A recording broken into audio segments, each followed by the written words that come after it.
ਮੁੰਡਾ ਸੁੱਤਾ ਤੇ ਡਿੱਗਾ ਹੱਥ ਚੋਂ ਕਢਾਉਣਾ ਤੇ ਸੁੱਤੇ ਨੂੰ ਮੈਂ ਵੇਖਾਂ ਰੱਜ ਕੇ।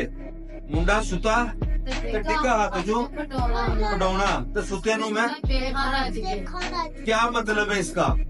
जब इंसान इस दुनिया में रुखसत हो जाता है, जब इंसान मर जाता है, उसके हाथ से जितने भी वो साजो सामान है, खिलौने हैं जिसके साथ वो खेलता था, सारे इधर ही गिर जाते हैं। उस वक्त हम मुर्दे को क्या करते हैं? देखते ही रह जाते हैं। मुंडा सुता ते डिगा हाथ चो कढाउणा ते सुते नु मैं वेखा रज के। जे तू अपनी पहचान ना कीती ते ढोल विच रूह बोलदी। जे तू अपनी पहचान ना कीती ते ढोल विच रूह बोलदी। ये जो जिस्म बॉडी है, ये तो रिमोट कंट्रोल है। ये तो अंदर, इसके अंदर क्या है? ढोल है, डम डम कर आवाज आ रही है, पहचान नहीं है, आए और मर गए।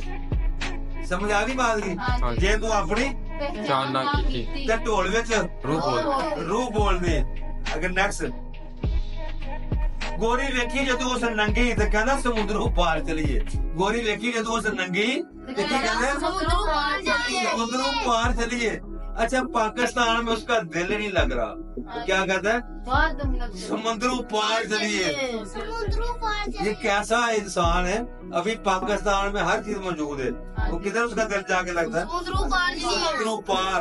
उसने क्यों जाना है समुद्रों पार? उसने गोरी देख ली है ना। इतना गोरियां नहीं है, उतना गोरी देख ली है। भाई ये दुनियादारी है। इंसान अपनी मार्फत को नहीं पहचानता, अपनी जात को नहीं पहचानता। जब इंसान अपनी जात को पहचान लेगा, वो अल्लाह की जात को